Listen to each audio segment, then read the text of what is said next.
கர்த்தருடைய பரிசுத்த நாமத்திற்கு மகிமை உண்டாகட்டும். Glory be to the holy name of the Lord.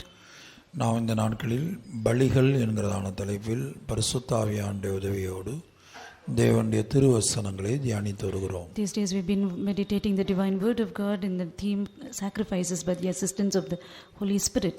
50ஆம் சங்கீதம் 5ஆம் வசனத்தை வாசிப்போம். Let's read Psalms 50 verse 5. பலியினாலே என்னோட உடன்படிக்கை பண்ணின என்னுடைய பரிசுத்தவான்களை என்னிடத்தில் கூட்டுங்கள் என்பார். Gather my saints together unto me, those that have made a covenant with me by sacrifice. பலியினாலே என்னோடு உடன்படிக்கை பண்ணின என்னுடைய பரிசுத்தவான்களை என்னிடத்தில் கூட்டுங்கள் என்பார். Gather my saints together unto me who have made a covenant with me by sacrifice. கர்த்தராகிய இயேசு கிறிஸ்துவினுடைய இரகசிய வருகையில் எல்லா கிறிஸ்தவர்களும் எடுத்துக்கொள்ளப்படுகிறதில்லை. All Christians will not be caught up in the secret coming of Lord Jesus Christ. கர்த்தராகிய இயேசு கிறிஸ்துவினுடைய இரகசிய வருகையில் எல்லா பரிசுத்தவான்களும் எடுத்துக்கொள்ளப்படுகிறதில்லை. All saints will not be caught up in the secret coming of Lord Jesus Christ. யார் என்னுடைய பரிசுத்தவான்கள் என்று கர்த்தராகிய இயேசு அழைக்கப்படக்கூடிய இடத்திலே இருக்கிறார்களோ, Those who are in a state to be called as my saints by Lord Jesus Christ. கர்த்தராகிய இயேசு கிறிஸ்து யார் யாரையெல்லாம் பார்த்து இவர்கள் என்னுடைய பரிசுத்தவான்கள் என்று சொல்லுகிறாரோ, Lord Jesus Christ looking unto those who say my saints, அவர்கள் மாத்திரமே இயேசுவினுடைய இரகசிய வருகையிலே எடுத்துக்கொள்ளப்படுகிறார்கள். only such will be caught up in the secret coming. அப்போ கர்த்தராகிய இயேசு கிறிஸ்து என்னுடைய பரிசுத்தவான்கள் என்று நம்மை பார்த்து சொல்ல வேண்டுமானால், Therefore if Lord Jesus Christ has to look unto us and call us my saints, நாம் ஒவ்வொருவரும் பலியினாலே தேவனோடு உடன்படிக்கை பண்ணின பரிசுத்தவான்களாக காணப்பட வேண்டும். each one of us have to be saints who have made a covenant by sacrifice. பலிகள் என்று சொல்லும்போது வேதத்திலே பல்வேறு விதமான பலிகளை குறித்து நாம் பார்க்கிறோம். When we say sacrifices, we see a lot of sacrifices in the scriptures.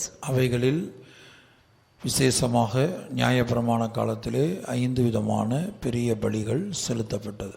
Amidst that, in the period of law, 5 major sacrifices were offered. இந்த ஒவ்வொரு பலிகளும் கர்த்தராகிய இயேசு கிறிஸ்துவுக்கு நெல்லாட்டமாக காணப்படுகிறது. Each sacrifice is a shadow for Lord Jesus Christ. லேவியராகமம் 3ஆம் அதிகாரம் முதல் 2 வசனங்களை வாசிக்கும் போது, When we read Leviticus chapter 3 verse 3 verses, நாம் சமாதான பலியை குறித்து அங்கே படிக்கிறோம். we read about peace offering there. வாசிப்போம். லேவியராகமம் 3ஆம் அதிகாரம் முதல் 2 வசனங்கள். ஒருவன் சமாதான பலியை படைக்க வேண்டும் என்று மாட்டு மந்தையில் எடுத்து செலுத்துவான் ஆகில், அது காளையானாலும் சரி பசுவானாலும் சரி பழுதற்றிருப்பதை கர்த்தருடைய சந்நிதியில் செலுத்த கடவன். அவன் தன் பலியின் தலைமேல் தன் கையை வைத்து ஆசரிப்பு கூடார வாசலுக்கு முன்பாக அதை கொல்ல கடவன். அப்பொழுது ஆரோனின் குமாரராகிய ஆசாரியர் அதன் இரத்தத்தை பலிபீடத்தின் மேல் சுற்றிலும் தெளிக்க கடவர்கள். And if his oblation be a sacrifice of peace offering, if he offer it of the herd, whether it be a male or female, he shall offer it without blemish before the Lord. And he shall lay his hand upon the head of his offering and kill it at the door of the tabernacle of the congregation. And Aaron's sons, the priests, shall sprinkle the blood upon the altar round about.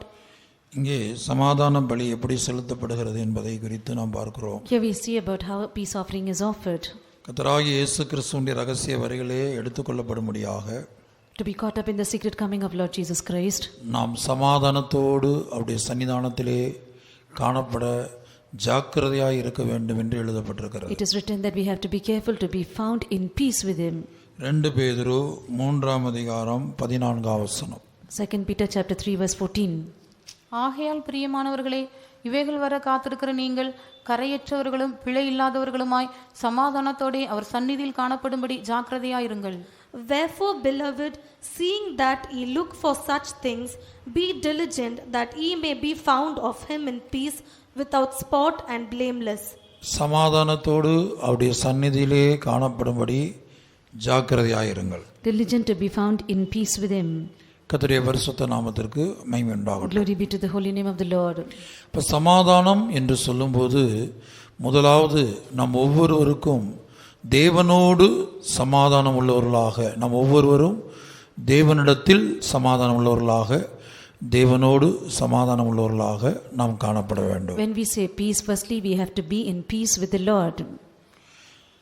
அப்போ தேவனிடத்தில் சமாதானம் உள்ளவர்களாக நாம் ஒவ்வொருவரும் இருக்க வேண்டியது மிக மிக அவசியம். It is very inevitable that each one of us may be found in peace with the Lord. இப்போ தேவனிடத்தில் சமாதானமாக இருக்க வேண்டுமானால் If you have to be in peace with the Lord, நமக்கும் தேவனுக்கும் இடையிலே சமாதானத்தை நஷ்டப்படுத்தக்கூடிய காரியங்கள் இதெல்லாம் நமக்கும் தேவனுக்கும் இடையில் உள்ள சமாதானத்தை நஷ்டப்படுத்துகிறதோ அந்த காரியங்களை கண்டுபிடித்து அந்த காரியங்களை நம்முடைய ஜீவியத்தை விட்டு அகற்ற வேண்டும். we need to find out what are the things that are trying to destroy the peace between us and God, and we have to put it away.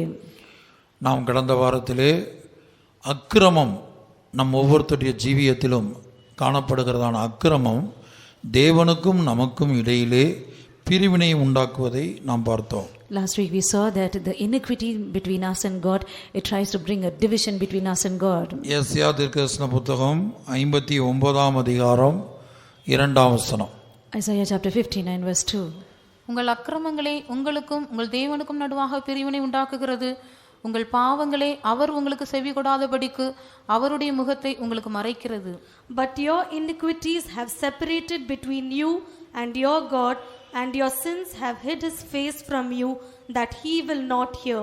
அப்போ இங்கே உங்கள் அக்கிரமங்களே உங்களுக்கும் உங்கள் தேவனுக்கும் நடுவாக பிரிவினை உண்டாக்குகிறது என்று நாம் பார்க்கிறோம். Here we see that your iniquities have separated between you and your God. அப்போ நமக்குள்ளே காணப்படுகிற அக்கிரமம் தேவனுக்கு நமக்கும் இடையிலே பிரிவினையை உண்டாக்கி நம்முடைய சமாதானத்தை அது குலைத்து போடுகிறது. The iniquity that is found in us brings a separation between us and God and destroys the peace of in us. அப்போ அக்கிரமம் என்றால் என்ன என்பதை குறித்து கடந்த வாரத்திலே சில காரியங்களை நாம் பார்த்தோம். We saw certain things as to what is iniquity. தேவன் நம் ஒவ்வொருத்தருடைய ஜீவியத்திலும் இப்படித்தான் ஜீவிக்க வேண்டும், இப்படி நடந்து கொள்ள வேண்டும் என்று பல கிரமங்களை வைத்திருக்கிறார். The Lord has kept certain orders in our life that this is how we have to live, this is how we have to walk. உதாரணமாக 1 கொரிந்தியர் 14ஆம் அதிகாரம் முழுவதையும் நீங்கள் படித்து பார்த்தால், when you read 1 Corinthians chapter 14, the entire chapter, ஒரு தேவனுடைய பிள்ளை எப்படி துதிக்க வேண்டும், how a child of God should praise God, எப்படி ஜெபிக்க வேண்டும், how to pray, எப்படி ஆவியில் நிரம்ப வேண்டும், how to get filled in the spirit, எப்படி தீர்க்க தரிசனம் சொல்ல வேண்டும், how to prophesy. சுருக்கமாய் சொல்லப்போனால் இந்த ஆவிக்குரிய வாழ்க்கை எப்படி வாழ வேண்டும் என்று ஒரு கிரமத்தை தேவன் வைத்திருக்கிறார். The Lord has kept an order as to how to live this spiritual life.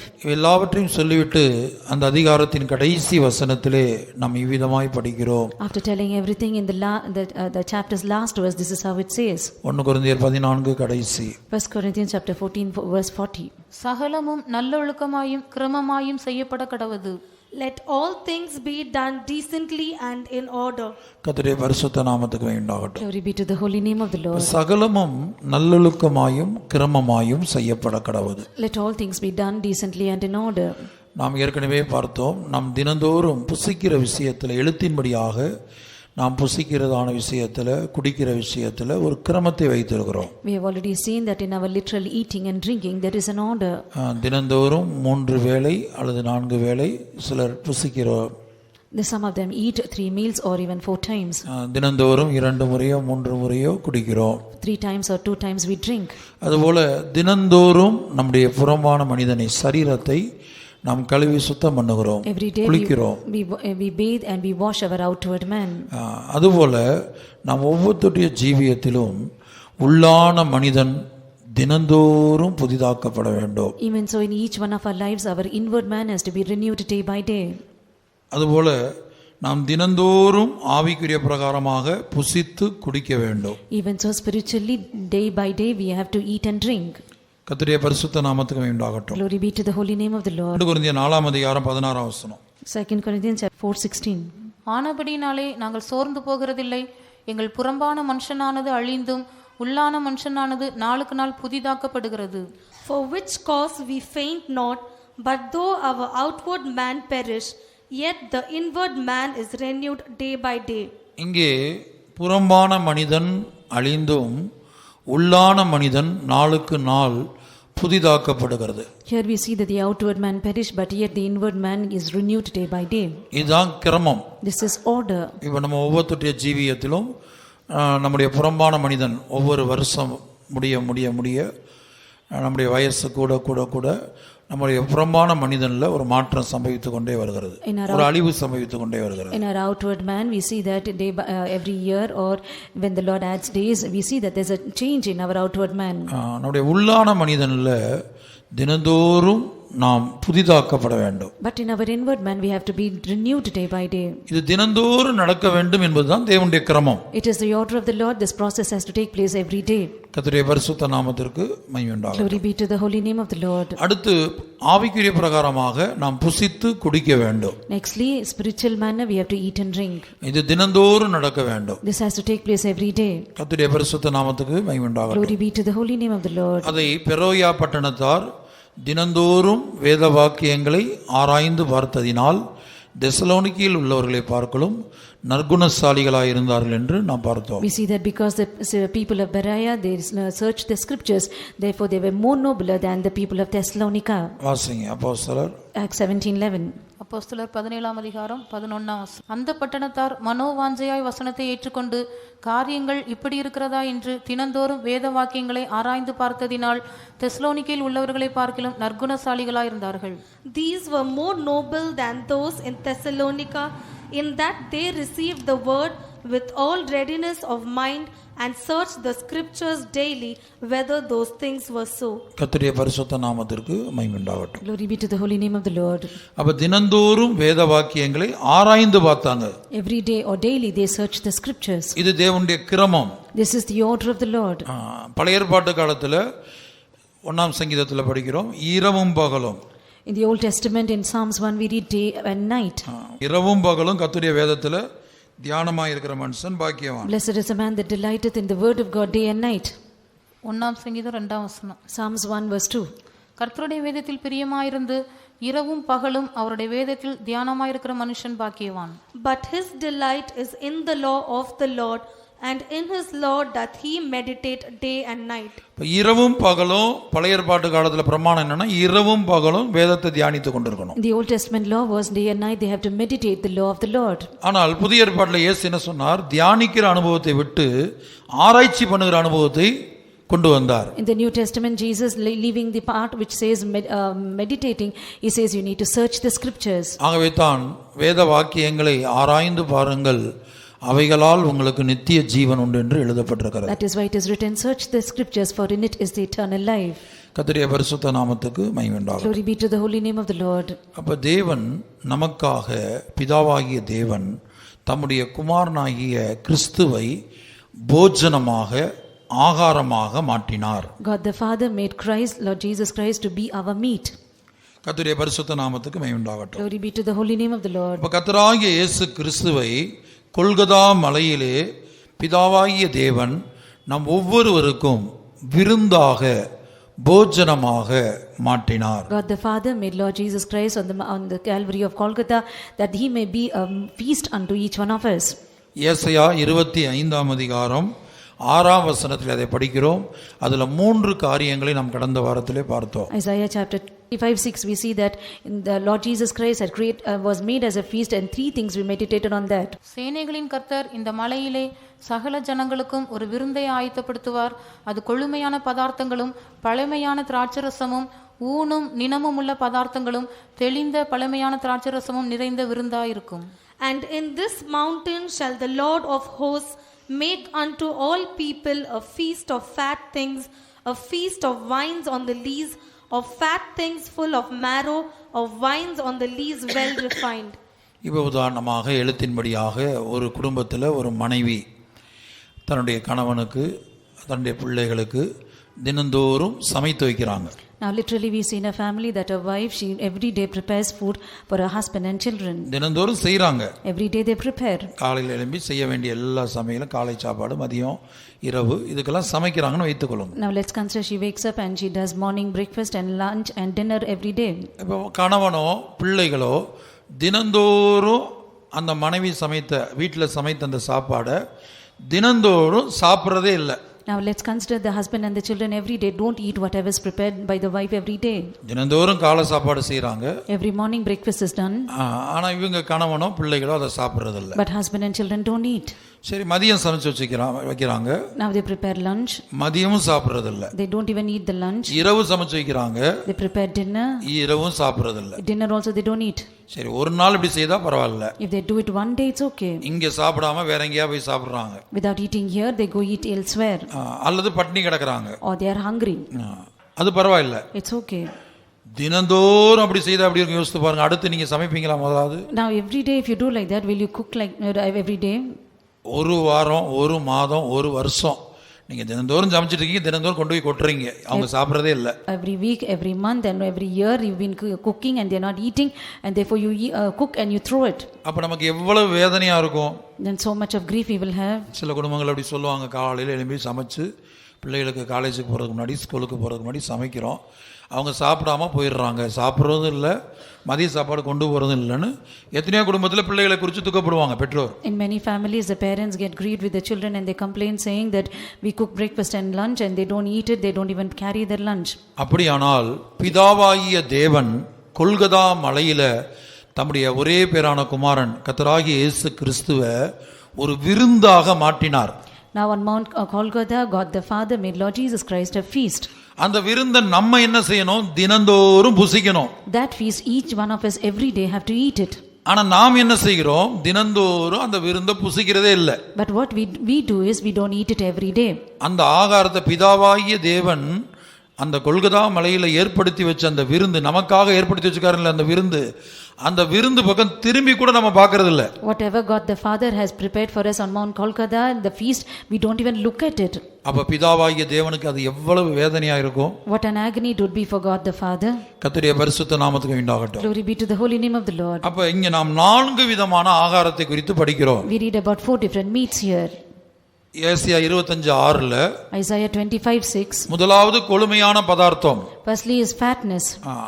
அந்த கொழுமையான பதார்த்தம் என்பது இயேசுவுடைய மாம்சத்தை காட்டுகிறது. The fat thing speaks about the flesh of Jesus. யோவான் 6:54. John 6:54. என் மாம்சத்தை புசித்து என் இரத்தத்தை பானம் பண்ணுகிறவனுக்கு நித்திய ஜீவன் உண்டு, நான் அவனை கடைசி நாளில் எழுப்புவேன். Whoso eateth my flesh and drinketh my blood hath eternal life, and I will raise him up at the last day. என் மாம்சத்தை புசித்து, Eat my flesh. என் இரத்தத்தை பானம் பண்ணுகிறவனுக்கு, Those who drink my blood, நித்திய ஜீவன் உண்டு, there is eternal life. அவனை நான் கடைசி நாள் எழுப்புவேன்னா அவன் தான் வருகையில எழுப்பப்படுவான்னு அர்த்தம். I will raise him in the last day means he will only be caught up in the coming. அவங்க தான் வருகையில போக முடியும்னு அர்த்தம். Which means that only they will go in the coming. அப்ப இந்த கொழுமையான பதார்த்தம் என்பது இயேசுவின் மாம்சம். Therefore this fat things is the flesh of Jesus. இரண்டாவது திராட்சரசத்தை குறித்து படிக்கிறோம். Secondly we read about wine. அந்த திராட்சரசம் தான் நாம் இயேசு சொல்ற அவருடைய இரத்தம். This wine is the blood of Jesus. யோவான் 6:54ல நாம் வாசித்தோமே அவருடைய இரத்தம். Now what we read in John 6:54, it is his blood. ஆகவே தான் நாம் பரிசுத்த பந்தி ஆராதனையில அப்பத்தையும் ரசத்தையும் குடிக்கிறோம். அத அந்த ரசத்தை இயேசுவின் இரத்தமா தியானித்து நம்ம குடிக்கிறோம். Therefore during our communion service we eat the flesh and blood, drink the blood which is the bread and wine that is given to us, meditating his body and flesh. கர்த்தருடைய பரிசுத்த நாமத்துக்கு மகிமை உண்டாகட்டும். Glory be to the holy name of the Lord. அடுத்து மூன்றாவது ஒரு ஆகாரத்தை நாம் பார்க்கிறோம். Thirdly we see another meat. அங்க என்ன? ஊனும் நிணமும் உள்ள பதார்த்தம் என்று அங்க எழுதப்பட்டிருக்கு. It is written as a fat things full of marrow. இது எதை காட்டுகிறது? What does this show? இந்த ஊன் என்பது எலும்புகளுக்குள்ளே மறைந்திருக்குது, போன்ஸ்ல. Now this fatness is found in the bones. அப்ப எலும்புகளுக்குள்ள மறைந்திருக்குது. It is hidden in the bones. இது இயேசுவுடைய எலும்புகள். It speaks about the bones of Jesus. அதாவது எலும்புகள் என்பது உபதேசத்தை காட்டுகிறது. Bones speak about doctrine. அப்ப அந்த உபதேசம் தான் பலமுள்ள ஆகாரம். That doctrine only is strong meat. அதை தான் எபிரேயர் 5:14ல பலமான ஆகாரம் என்று படிக்கிறோம். In Hebrews 5:14 we read it. It is a strong meat. பலமான ஆகாரமானது நன்மை தீமை இன்னதென்று பயிற்சினால் பகுத்தறியத்தக்கதாக முயற்சி செய்யும் ஞானேந்திரியங்களை உடையவர்களாகிய பூரண வயதுள்ளவர்களுக்கே தகும்.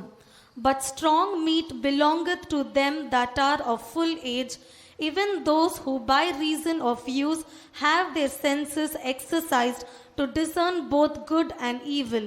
அப்ப பாருங்க, இது பலமான ஆகாரங்கிறது உபதேசத்தை காட்டுகிறது. Strong meat speaks about doctrine. இயேசுவின் மாம்சம் என்பது எதை காட்டுகிறது? What does the flesh of Jesus show? இந்த பைபிள்ல எழுதப்பட்டிருக்க வார்த்தை, தேவனுடைய வார்த்தை எல்லாம் மாம்சம். All the word written in the Bible is the flesh.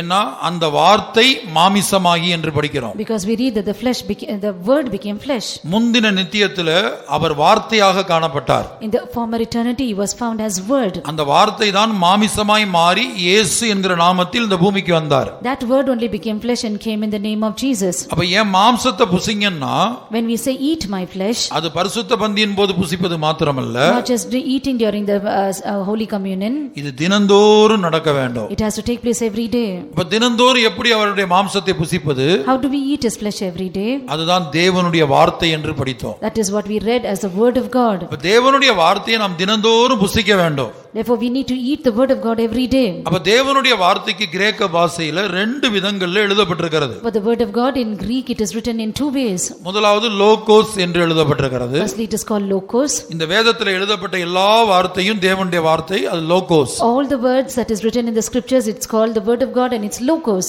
ஆனால் நாம் எந்தெந்த பாதையிலே கடந்து போகிறோமோ, The paths that we go through, அந்தந்த பாதைக்கு ஏற்றவாறு, according to those paths, நாம் கடந்து போகிற சூழ்நிலைகளுக்கு ஏற்றவாறு, according to the situations we go through, நம்முடைய ஒவ்வொருடைய தனிப்பட்ட ஜீவியத்திற்கும் according to our personal life, ஆண்டவர் நமக்கு ஒரு வார்த்தையை கொடுப்பார். God will give us a word. அது வேதத்தில் எழுதப்பட்ட வார்த்தை தான். It will be the word written in the scripture. அது நம்முடைய தனிப்பட்ட ஜீவியத்துக்கு கொடுக்கும்போது When it is given to our personal அது life, ரீமா அல்லது ரேமா என்று அழைக்கப்படுகிறது. it is called either rima or rema. அப்ப தேவனுடைய வார்த்தைக்கு கிரேக்க பாஷையில ஒன்று லோகோஸ், இன்னொன்று ரீமா அல்லது ரேமா என்று உச்சரிக்கிறார்கள். In Greek the word of God means as logos and also in rima or rema. கர்த்தருடைய பரிசுத்த நாமத்துக்கு மகிமை Glory உண்டாகட்டும். be to the holy name of the Lord. அதைத்தான் நான் கடந்த வாரத்திலே சொன்னேன். That is what I said last week. நீ அக்கினியில் நடக்கும்போது வேகாதிருப்பாய் என்று வேதத்தில் எழுதப்பட்டிருக்குது. It is written in the scriptures, when you walk through the fire you shall not be burned. அது ஒரு வாக்குத்தத்த வசனம். It is a promise verse. நீ தண்ணீர்களை கடக்கும்போது உன்னோடு இருப்பேன். When you pass through the waters I will be with you. ஒரு சந்தர்ப்பத்திலே நடந்ததான ஒரு சம்பவம், பாலியாங்கிச்சோ கொரியாவுல ஒரு எழுப்புதல் மிகுந்த கூட்டத்தில் போய் பங்கெடுத்த ஒரு கூட்ட வாலிபர்கள், One group of youths who took place in the revival meeting that took place in Korea, அந்த கூட்டம் முடித்த பிற்பாடு ஒரு பெரிய நதி, தண்ணீர் நிறைந்து பெருக்கெடுத்து ஓடுகிற ஒரு நதியை கடந்து போக வேண்டிய சூழ்நிலை. after the meeting they have to cross through a water which is full of river which is full of waters. அப்போது அவர்கள் உட்கார்ந்து ஜெபம் பண்ண முழங்கால் படிட்டு ஜெபிச்சாங்க. Then they knelt down and they prayed. நீ தண்ணீர்களை கடக்கும்போது உன்னோடு இருப்பேன். When you pass through the waters I will be with you. அவைகள் உண்மையில் பொருளுவது இல்லை. They shall not overflow thee. இந்த வசனத்தை சொல்லி ஜெபித்து விட்டு ஒவ்வொருத்தரா தண்ணிக்குள்ள இறங்கினாங்க. Now telling this verse each one of them got into the river. ஆனா அதுல ஒருத்தர் கூட உயிரோட இல்ல, எல்லாம் மரித்து போயிட்டாங்க. But none of them were alive, all of them died. அப்ப அதோட அர்த்தம் என்ன? அதை தான் நான் சொன்னேன். நீ சாவுக்கு ஏதுவான யாதொன்றை குடித்தாலும் உன்னை சேதப்படுத்தாதுன்னு இருக்குது. அதுக்காக நம்ம விஷத்தை குடிச்சா செத்து போவோம். Now when it is written that whatsoever you eat that is poisonous, it will not harm thee, it says, but if you eat poison you will die.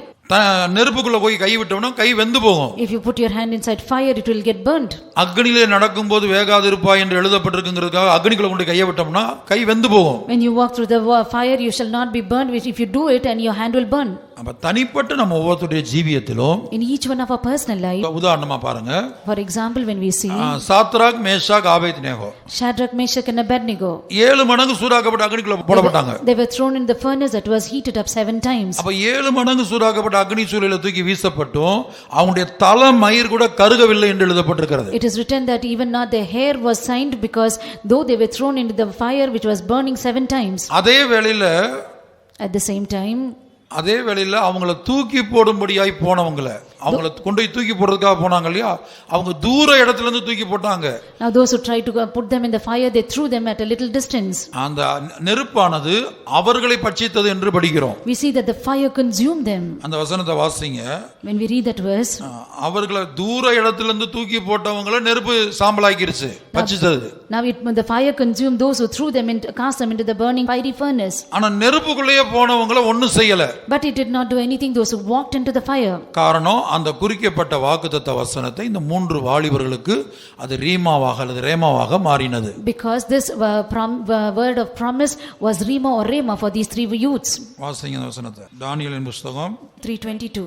ராஜாவின் கட்டளை கடுமையா இருந்தபடினாலும் சூளை மிகவும் சூடாக்கப்பட்டிருந்தபடினாலும் அக்னி ஜுவாலையானது சாத்ராக், மேஷாக், ஆபேத்நேகோ என்பவர்களை தூக்கி கொண்டு போன புருஷரை கொன்று போட்டது. Therefore, because the king's commandment was urgent and the furnace exceeding hot, the flame of the fire slew those men that took up Shadrach, Meshach and Abednego. தூக்கி கொண்டு அவர்களை தூக்கி வீச போனவங்களையே அந்த அக்னி கொன்று போட்டதாம். The fire slew those who cast them into the fire. ஆனா அக்னிக்குள்ளேயே போய் விழுந்தவங்களுக்கு ஒண்ணுமே நடக்கல. But nothing happened to those who fell into the fire. அக்னியின் மனம் வீசலன்னு படிக்கிறோம். We see that there was no smell of the fire. அவங்க மேல அக்னியின் மனம் வீசவில்லை. There was no smell of the fire. 27 வசனம். Verse 27. தானியேல் 3:27. Daniel 3:27. தேசாதிபதிகளும் அதிகாரிகளும் தலைவரும் ராஜாவின் மந்திரிகளும் கூடி வந்து அந்த புருஷருடைய சரீரங்களின் மேல் அக்னி பலன் செய்யாமலும் அவர்களுடைய தலைமயிர் கருகாமலும் அவர்களுடைய சால்வைகள் சேதப்படாமலும் அக்னியின் மனம் அவர்களிடத்தில் வீசாமலும் இருந்ததை கண்டார்கள். And the princes, governors and captains and the king's counselors being gathered together saw these men upon whose bodies the fire had no power, nor was an hair of their head side, neither was their coats changed, nor the smell of fire had passed on them. இப்ப வேதத்தில் எழுதப்பட்ட அந்த logos என்கிற தேவனுடைய வார்த்தை வாக்குத்தத்தம், The promise and the word of God written in the scriptures as logos. இங்கே இந்த 3 வாலிபர்களுடைய ஜீவியத்துல அவங்க கடந்து போன பாதையில அது ரீமா அல்லது ரேமாவாக மாறி அவர்களை பாதுகாத்தது. The same thing became Rima or Rema in their lives, that they were preserved in the path that they went through. அதுபோல நம்ம ஒவ்வொருத்தருடைய ஜீவியத்திலும் Even so in each one of our lives. தனிப்பட்ட நாம் ஒவ்வொருவரும் கடந்து போகிற பாதைக்கேற்றவாறு ஆண்டவர் வேதத்தில் எழுதப்பட்ட வார்த்தைகளை நமக்கு கொடுப்பார். In the path that we are going through in our personal life, the Lord will give us a word that is written in the scriptures. அப்படித்தான் மத்தேயு 4ஆம் அதிகாரத்துல Even so when we read Matthew chapter 4, பிசாசு சாத்தான் நேரடியாக வந்து இயேசுவை சோதித்தபோது, when Satan came straight forward to tempt Jesus, முதலாவது சோதனை 3ஆம் வசனத்துல அவன் சொல்றான். first temptation was in verse 3. வாசிங்க 3-4 வசனங்கள். Verse 3 and 4. அப்பொழுது சோதனைக்காரன் அவரிடத்தில் வந்து, நீர் தேவனுடைய குமாரனேயானால் இந்த கல்லுகள் அப்பங்களாகும்படி சொல்லும் என்றான். அவர் பிரதித்திரமாக, மனுஷன் அப்பத்தினாலே மாத்திரமல்ல தேவனுடைய வாயிலிருந்து புறப்படுகிற ஒவ்வொரு வார்த்தையினாலும் பிழைப்பான் என்று எழுதியிருக்கிறதே என்றார். And when the tempter came to him, he said, If thou be the Son of God, command these stones be made bread. But he answered and said, It is written, Man shall not live by bread alone, but by every word that proceedeth out of the mouth of God. அப்ப இப்படி எழுதப்பட்டிருக்கிறதே என்று இயேசு இங்கே சொல்லுகிறார். Here Jesus said, It is written. இப்படி எழுதி இருக்கிறதே, It is written. அப்படி எழுதி இருக்கிறதே என்று சொல்லும்போது, When he says it is written, எழுதி இருக்கிறதே என்று சொன்ன அந்த எழுதி இருந்துச்சு இல்லையா உபாகமத்துல, அதுதான் logos. whatever was written in Deuteronomy, it is called logos. ஆனா இந்த இடத்துல தான் கடந்து போகிற பாதையில இயேசு அந்த வார்த்தையை பயன்படுத்தும் போது பிதா இயேசுக்கு அந்த வார்த்தையை கொடுக்கிறார். இங்க இயேசுக்கு அந்த வார்த்தை ரீமா அல்லது ரேமாவாக மாறிவிட்டது. That same written word logos God the Father gives unto Jesus, and it becomes Rema or Rema unto him. அடுத்து 5-6 வசனங்களை வாசிக்கும் போது, Actually when we read verse 5 and 6, இரண்டாவது சோதனை அங்க படிக்கிறோம். we read about the second temptation. அப்பொழுது பிசாசு அவரை பரிசுத்த நகரத்திற்கு கொண்டு போய் தேவாலயத்து உப்பரிக்கின் மேல் அவரை நிறுத்தி, நீர் தேவனுடைய குமாரனையானால் தாழ குதியும், ஏனெனில் தம்முடைய தூதர்களுக்கு உம்மை குறித்து கட்டளையிடுவார், உமது பாதம் கல்லில் இடராதபடிக்கு அவர்கள் உம்மை கைகளில் ஏந்தி கொண்டு போவார்கள் என்பதாய் எழுதியிருக்கிறது என்று சொன்னான். அதற்கு இயேசு, உன் தேவனாகிய கர்த்தரை பரீட்சை பாராதிருப்பாயாக என்றும் எழுதியிருக்கிறதே என்றார். Then the devil taketh him up into the holy city, and setteth him on a pinnacle of the temple, and saith unto him, If thou be the Son of God, cast thyself down, for it is written, He shall give his angels charge concerning thee, and in their hands they shall bear thee up, lest at any time thou dash thy foot against a stone. Jesus said unto him, It is written again, Thou shalt not tempt the Lord thy God. இப்ப இந்த சம்பவத்துல பாருங்க, ஒரு வித்தியாசத்தை நாம் பார்க்கிறோம். We can see a difference in this instance. இப்ப இவன் என்ன சொல்றான், நீ மேல இருந்து கீழே குதின்னு சொல்றான். பிசாசு இயேசுவை பார்த்து நீ மேல இருந்து கீழே குதி. The Satan looks unto the Lord and Jesus and says, Cast thyself down. நீர் தேவனுடைய குமாரனே ஆனால் தாழ குதியும். If thou be Son of God, cast thyself down. அடுத்து பாருங்க, பிசாசு ஒரு தேவனுடைய வார்த்தையை, ஒரு லோகோஸ் எடுத்து அவருக்கு சொல்றான். Nextly the devil uses a word of God logos and tells him. என்ன அந்த வார்த்தை? What is that word? தம்முடைய தூதர்களுக்கு உம்மை குறித்து கட்டளையிடுவார். He shall give his angels charge concerning thee. உமது பாதம் கல்லில் இடராதபடிக்கு அவர்கள் உம்மை கைகளில் ஏந்தி கொண்டு போவார்கள். In their hands shall they bear thee up, lest they at any time thou dash their foot against a stone. என்று எழுதி இருக்கிறதே என்று பிசாசு சொல்றான். லோகோஸ் எடுத்து இயேசுவுக்கு சொல்றான். Now he takes the word logos and he tells the Lord, saying, It is written. அப்ப இயேசு பாருங்க, அந்த நேரத்துல இந்த வார்த்தை எப்படி இருக்குன்னு சொல்லி இயேசு கிறிஸ்து மேல இருந்து கீழே குதிக்கல. Now because the word of God is like that, Jesus Christ did not cast himself down. உம்முடைய பாதம் கல்லில் இடராதபடிக்கு தூதர்கள் ஏந்தி கொண்டு போவார்கள் என்பது தேவனுடைய வாக்குத்தத்தம். It is a promise of the Lord that when you cast yourself down, that lest you dash your foot, angels will take charge over thee. அதுதான் எழுதப்பட்டிருக்கிற logos. That is the written word logos. அதை சாத்தான் இயேசுவுக்கு நினைப்பூட்டுகிறான். Satan is reminding Jesus. ஆனா இயேசுவுக்கு அந்த வாக்குத்தத்தம் இப்ப இந்த இடத்துல பயன்படாது. Now for Jesus that word of promise will not be useful here. பிதாவாகிய தேவன் நீ மேலிருந்து கீழே குதி, உன் பாதம் கல்லில் இடராதபடிக்கு தூதர்கள் தாங்குவார்கள் என்று எழுதப்பட்ட வார்த்தையை இங்க இயேசுவுக்கு அவர் கொடுக்கல, ரீமாவா கொடுக்கல. God the Father did not give unto Lord Jesus Christ as rema to the verse which says cast thyself down and the angels will bear thee in their hands. உங்களுக்கு விளங்குதா இப்ப? Now do you understand? இயேசுடைய வாழ்க்கையில கூட, even in the life of Jesus, நான் மாத்திரமல்ல இயேசுடைய வாழ்க்கையில கூட, not in our life, even in the life of Jesus, பிசாசு சொல்றான் நீ தேவனுடைய குமாரன்ங்கறதை நிரூபிக்க வேண்டுமானால், now Satan says if you have to prove yourself to be son of God, மேல இருந்து தாள குதி, cast thyself down. ஏன்னா வசனம் சொல்லுது உம்முடைய பாதம் கல்லில் இடராதபடிக்கு தூதர்கள் உம்மை ஏந்தி கொண்டு போவார்கள். He says they shall give charge to the angels that lest thou dash thy foot against a stone. அப்ப நான் ஏற்கனவே சொன்னது போல அக்னிக்குள்ள கொண்டு போய் கைவிட்டு பாருங்கன்னு சொன்னது போல, as I already told you, if you would stretch your hand into the fire, அது போல இங்க இயேசு என்ன செய்யல, இப்படி வசனம் எழுதி இருக்குங்கிறதுக்காக மேல இருந்து கீழே குதிக்கல. Therefore Jesus, because the word is written like that, he did not jump down. ஏன்னா அந்த குறிக்கப்பட்ட வசனம் இந்த குறிக்கப்பட்ட பாதையில இயேசுவுக்கு பொருந்தாது. Because that word of God was not applicable unto Jesus in this path. நீ மேல இருந்து கீழே குதிங்கிற வார்த்தை இந்த இடத்துல இயேசுவுக்கு பொருந்தாது. பிதா குதிக்க சொல்லல. God the Father did not tell him to jump, and that word was not applicable to him here. அது தேவ சித்தம் இல்ல. It is not the will of God. ஆகவே இயேசு என்ன செய்கிறார்? Therefore what did Jesus do? இது பிசாசுடைய சோதனை. This is a temptation of the devil. ஆகவே இயேசுவுக்கு ஒரு வார்த்தை கொடுக்கப்பட்டது. Therefore one word was given unto Jesus. ரீமாவாக கொடுக்கப்பட்ட வார்த்தை என்ன? What was the word given as rema? அதை தான் சொல்கிறார், உன் தேவனாகிய கர்த்தரை பரீட்சை பாராதிருப்பாயாக என்றும் எழுதி இருக்கிறதே. Jesus said unto him, it is written again, thou shalt not tempt the Lord thy God. இப்போ இந்த சோதனையில மேலந்து தாள குதியும் உன் பாதம் கல்லில் இடராதபடிக்கு, அதாவது உன்னுடைய பாதம் கல்லில் இடராதபடிக்கு தூதர்களும் ஏந்தி கொண்டு போவார்கள் என்பது வாக்குத்தத்தம். It is a promise of God, cast thyself down and he shall give his angel charge concerning thee. அது வேதத்தில் எழுதப்பட்டிருக்க logos. It is a written scripture word that is logos. இங்கே இயேசு பிசாசினால் சோதிக்கப்படுகிறார். Here Jesus is tempted by the devil. ஒரு சோதனையின் பாதையில கடந்து போகிறார். Is going through a path of temptation. அப்ப அந்த பாதையில பிதாவாகிய தேவன் இவருக்கு உதவி செய்ய வேண்டும், இயேசுவுக்கு உதவி செய்ய வேண்டும். In that path of temptation God the Father has to help Lord Jesus Christ. அப்ப உதவி செய்யும்படியாக பிதாவாகிய தேவன் இயேசுவுக்கு ரீமாவாக எதை கொடுக்கல?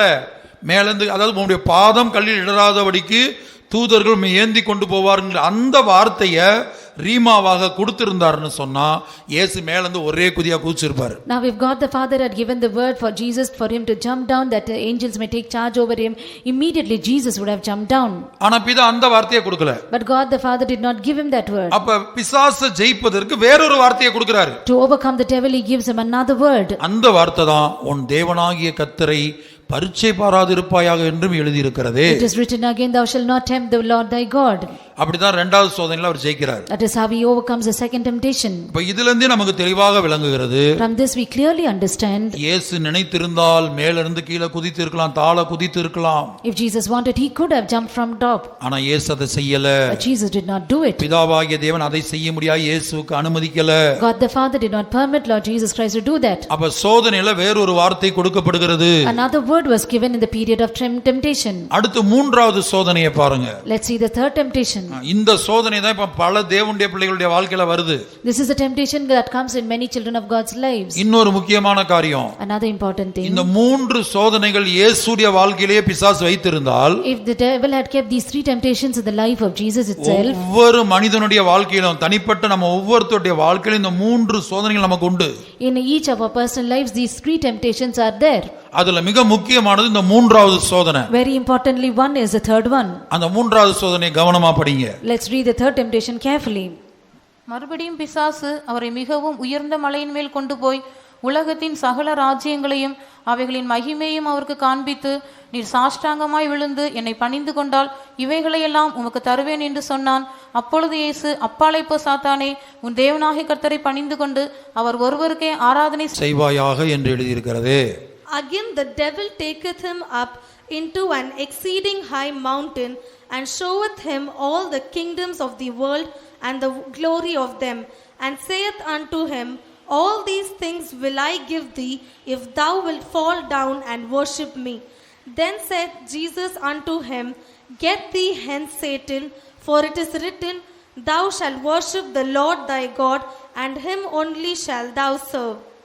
இப்போ நீங்க எளிமையா புரிந்து கொள்ளும்படியாக இந்த சோதனையை நீங்க எளிமையா புரிந்து கொள்ளும்படி நான் சொல்றேன். I will try to explain this temptation that you may understand it easily. இப்போ ஒருத்தர் வந்து BE முடிச்சிருக்காங்கன்னு வெச்சுக்கோங்க, ஒரு இன்ஜினியர் என்று வைத்துக்கொள்ளுங்க. Now let's consider a person as an engineer after completing BE. ஒரு BSc நர்சிங் முடிச்சிருக்காங்க. Or they have completed their BSc nursing. அல்லது டாக்டரா முடிச்சிருக்காங்க. Or they have finished their MBBS. அல்லது ஒரு இன்ஜினியரா இருக்காங்க. Or they are an engineer. இந்த உலகத்துல ஏதோ ஒரு பொசிஷன்ல இருக்காங்க. Or they are in some position in this world. அவங்களுக்கு இப்ப பெங்களூர்ல ஒருவேளை தமிழ்நாடோ கேரளாவோ பெங்களூரோ அவங்க எங்க இருக்கிறாங்களோ எந்த ஊர் சொந்த ஊரோ அந்த இடத்துல உள்ள ஒரு கம்பெனில வேலை பார்த்தா ஒரு சம்பளம் இருக்குது. Now if they are working in their native place, whether it be Bangalore or Tamil Nadu or Andhra, anywhere, if they get a job, then there is a money that or salary for them. இப்போ என்னுடைய அறிவின்படி பெங்களூர்ல குறைந்தபட்சம் ஒரு வேலையில join பண்ணும்போது ஒரு ID கம்பெனியா இருந்தாலும் இல்லை பிஆர் இருந்தாலும் ஒரு 35,000-40,000 இருக்கும்னு நினைக்கிறேன் நான். My opinion is if anyone is an IT engineer, if they join a company, their initial salary will be 35,000 or 40,000. அதுபோல ஒவ்வொரு வேலைக்கும் இந்த பெங்களூர்ல ஒரு சம்பளம். According to each one's work, there is a salary in Bangalore. ஒரு மலை மேல நிப்பாட்டி காட்டுறான், இந்த நீ படிச்ச படிப்புக்கு உன்னுடைய படிப்புக்கு இந்த கம்பெனில பெங்களூர்ல இந்த இடத்துல இருந்தா இவ்வளவு சம்பளம். Now he takes you to a mountain and he says that if you join in this company, this will be their salary in Bangalore. அடுத்து அப்படியே அரபு நாடுகளை காமிக்கிறான், துபாயை பாரு, குவைத்தை பாரு. Next he shows you Dubai and Kuwait. அரபு நாடுகள்ல குவைத்துல தான் அதிகமான சம்பளம் நினைக்கிறேன். அப்ப அப்படி இருந்தது, இப்ப எப்படின்னு தெரியல எனக்கு. In the former days in the Arabian countries, it was in Kuwait, but it was paid much. அரபு நாடுகள்ல குவைத்துல தான் அதிகமான சம்பளம். In the Arabian countries, Kuwait only paid much. அதுபோல குவைத்து பணத்துக்கும் அதிகமான மதிப்புன்னு நினைக்கிறேன் அந்த நாட்கள்ல. நான் சொல்ற ஒரு 20-25 வருஷத்துக்கு முன்னாடி, இப்ப எப்படின்னு தெரியல எனக்கு. 20 years back, the Kuwait money was having a more value. அப்ப இதே படிப்பு தான், அதே படிப்பு தான், அதே சர்டிபிகேட் தான், அதே குவாலிஃபிகேஷன் தான். Same qualification, same certificate. இந்த வேலைக்கு நீ துபாய்க்கு போனால் இல்ல குவைத்துக்கு போனா அதே வேலைக்கு எவ்வளவு சம்பளம்? 2 லட்சம் வச்சுக்கோ. ஒரு பேச்சுக்கு ஒரு உதாரணத்துக்கு சொல்றேன், 2 லட்சம். Now for the same job, if you join in Arabian countries in Kuwait, you will be paid 2 lakhs. சரி, அதே வேலையை நீ யூகேல போய் பாக்குற. Now the same job you go and see in UK. அது 5 லட்சமோ இல்ல 10 லட்சமோ, அது ஒவ்வொரு கம்பெனிக்கு ஒவ்வொரு சம்பளம் இருக்கும். It varies from company to company whether it's 5 lakhs or 10 lakhs. UK போலாம், கனடா போலாம். You can go to UK and Canada. ஒவ்வொரு இடத்தையும் காட்டுறான், கனடாவை காட்டுறான், யூகேல எவ்வளவு, கனடால எவ்வளவு. He's showing each place in UK it is so much, in Canada it is so much. ஆஸ்திரேலியாவுல எவ்வளவு, it is so much in Australia. இப்படி சகல ராஜ்யத்தையும் அதான் அது எழுதப்பட்டிருக்கு. இயேசுவை கொண்டு நிப்பாட்டி இயேசுவுக்கு காண்பிக்கிறான், எல்லா ராஜ்யங்களையும் பார். Now he makes Jesus to stand on the mountain and he says, see all these kingdoms. இந்த உலக ராஜ்யங்கள் ஒவ்வொரு ராஜ்யத்துக்கு ஒரு மகிமை இருக்குது. Now each of these worldly kingdom has a glory. பெங்களூர்ல நீங்க ஒரு வேலை பார்த்து ஒரு பொசிஷன்ல இருந்தா அதுக்குரிய ஒரு மகிமை இருக்குது. In Bangalore if you find a job and you have a position, you have a glory for it. இப்போ உதாரணத்துக்கு ஒரு விவாகம் பண்றோம்னு எடுத்துக்கோங்களேன். Now let's consider to be married for an example. மாப்பிள்ளை பெங்களூர்ல பார்த்தா அப்ப அதுக்குரிய ஒரு மதிப்பு, பொண்ணு பார்ப்பதா இருக்கட்டும், அந்த பொண்ணு வீட்ல இருந்து கொடுக்கிற காரியங்களா இருக்கட்டும், அதுக்கு ஒரு மதிப்பு இருக்குது. Now when they see a boy in Bangalore, the things that the girl side will be given and the work, everything will have a value. அதே வேளை பயோடேட்டால மாப்பிள்ளை வந்து யூகேல இருக்கிறாரு, மாசம் 10 லட்சம் சம்பாதிக்கிறாரு, வருஷத்துக்கு சம்பளம் இவ்வளவு, அதை போட்டுறாங்க, வருஷத்துக்கு இவ்வளவு. Now in the biodata if they say that the boy is from UK and this is how much he earns annually, அப்ப அதுக்கு தகுந்த மாதிரி என்ன செய்றாங்க, அந்த மணப்பெண்ணை பார்க்கும்போது பெரிய ஃபேமிலியா பார்க்கலாம். Now accordingly நல்ல பெரிய ஃபேமிலில கூட பெண்ணு கொடுக்க வருவாங்க. Even the people from big families will come forward to give their girl. அதுபோல தான் இயேசுவை கொண்டு நிறுத்தி காமிக்கிறான். Even so he makes Jesus to stand on a mountain and shows ஒவ்வொரு ராஜ்யத்தையும் பாருன்னு பார்க்கறான். He says see every kingdom. ஒவ்வொரு ராஜ்யத்துக்கு ஒரு மகிமை இருக்குது. Each kingdom has a glory. அதுக்கு ஒரு பேர் புகழ் இருக்குது. It has a name and fame. சில சொல்லுவாங்க பிள்ளைங்க வந்து அங்க இருக்காங்க, யூகேல இருக்காங்க. Some of them will say my children are in UK. இப்ப கன்வென்ஷனுக்கு சாதாரணமா இங்க இரும்புலியூருக்கு போறாங்க, கோயம்புத்தூருக்கு போறாங்க, அல்லது வேற சென்டருக்கு போறாங்க, அதை யாரும் பெருசா சொல்றது இல்ல. Now normally they go for convention in Bangalore or Coimbatore or Irumblur for conventions. Convention போற காரியத்தை எடுத்துக்கோங்க, சிங்கப்பூருக்கு போறோம், சிலோனுக்கு போறோம், அழுத்தி சொல்லுவாங்க. Now let's say now the matters of going into convention, they say they go to Ceylon, they go to Singapore. அதுக்கு அப்புறம் அமெரிக்கா கன்வென்ஷன் போறோம். Then next we go to America convention. கர்த்தருடைய பரிசுத்த நாமம் உண்டாகட்டும். Glory be to the holy name of the Lord. அப்ப அந்த கண்ட்ரிக்கு வந்து ஒரு மகிமையை நம்ம கொடுக்கிறோம். We give a glory to that country. அமெரிக்காக்காரன் யாரும் அமெரிக்காவுக்கு மகிமையை கொடுக்கிறது இல்ல. No American will give glory to America. அதுபோல இந்தியாவுல உள்ளவன் யாரும் இந்தியாவுக்கு மகிமையை கொடுக்கிறது இல்ல. Even so, anyone an Indian will not give glory to India.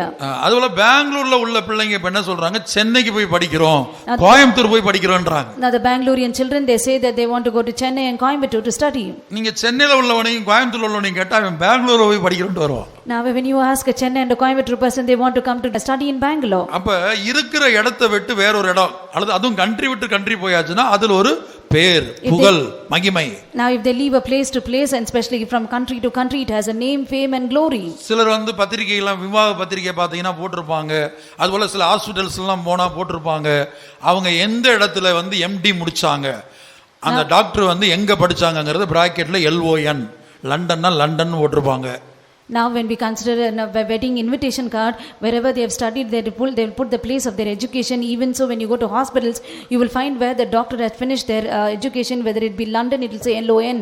அதுபோல இயேசுவை கொண்டு போய் உயர்ந்த மலையின் மேல் நிறுத்தி taking Jesus on a lofty mountain. கவனமா படிச்சு பாருங்க, சகல ராஜ்யத்தையும் காண்பிக்கிறான், எல்லா ராஜ்யத்தையும் காமிக்கிறான். He shows all the kingdoms. எல்லா ராஜ்யங்களையும், அது ஒவ்வொரு ராஜ்யத்துக்கும் ஒரு மகிமை இருக்குது. Each kingdom has its glory. அந்த மகிமையை அவருக்கு காண்பிக்கிறான். He shows that glory to him. காமிச்சிட்டு சொல்றான், After showing it, he says, இவைகளை எல்லாம் உமக்கு கொடுக்கிறேன். I will give all of it to thee. பதிலுக்கு நீ ஒண்ணே செஞ்சா போதும். On return, if you do one thing is enough. என்ன செய்ய சொல்றா இயேசுவே? What does he tell Jesus to do? பிசாசுக்கு பாருங்க எவ்வளவு பெரிய பேராசன். Now see how much greediness for the devil. தான் கால்ல இயேசு விழணுமா. He wants Jesus to fall at his feet. இதே சம்பவத்தை நான் நினைக்கிறேன் லூக்கா நினைக்கிறேன். The same instance in the Gospel of Luke. அந்த இடத்துல நீங்க படிச்சு பாத்தீங்கன்னா ரொம்ப இன்னும் கொஞ்சம் அருமையா இருக்கும் அது அந்த வசனம். When you read that in Luke, it is more beautiful in that. பிசாசு என்ன சொல்றான்? What does the devil says? இவையெல்லாம் என்னுடையது. All of these are mine. எனக்கு இஷ்டமானவனுக்கு அதை கொடுக்கிறேன்றான். எல்லாம் அத உங்க எல்லாருக்கும் இல்ல. He says, not to everyone, I give to him that I please. ஏன் உங்க எல்லாருக்கும் யூகேல வேலை கிடைக்கல? Why you all of you don't get a job in UK? ஏன் எல்லாருக்கும் வந்து படிக்க அங்க போய் படிக்க முடியல, இங்க போய் படிக்க முடியல? Why you not able to study here and there? அதுக்கு காரணம் பிசாசு தனக்கு இஷ்டமானவர்கள் யாரோ அவங்களுக்கு மட்டும் பார்த்து உயர்வை கொடுக்கறான். The devil, according to whom he desires, to them he gives as sees and gives. பூமியில் உள்ள உயர்வுகளை, in the promotion on the earth, அவன் தனக்கு இஷ்டமானவனுக்கு கொடுக்கறான். He gives to those whom he like. Luca 4:6. Luke 4:6. இவைகள் எல்லாவற்றின் மேலும் உள்ள அதிகாரத்தையும் இவைகளின் மகிமையையும் உமக்கு தருவேன். இவைகள் எனக்கு ஒப்பு கொடுக்கப்பட்டிருக்கிறது. எனக்கு இஷ்டமானவனுக்கு இவைகளை கொடுக்கிறேன். And the devil said unto him, all this power will I give thee, and the glory of them, for that is delivered unto me, and to whomsoever I will I give it. லூக்கா 4:6 நினைக்கிறேன் இல்லையா? Luke 4:6. அப்ப 4:6 என்ன சொல்றான்? எனக்கு ஒப்பு கொடுக்கப்பட்டிருக்குது, எனக்கு இஷ்டமானவனுக்கு இத கொடுக்கிறேன்றான். He says, it is given unto me, I will give to whom I will. இப்போ ஒரு கேள்வி. Now one question. இந்த உலகத்துல ஒரு பெரிய பதவிக்கு வர்றதுக்கு நீங்க பிசாசுக்கு இஷ்டமானவர்களா இருந்து அப்படி ஒரு பெரிய பதவி உங்களுக்கு வேணுமா?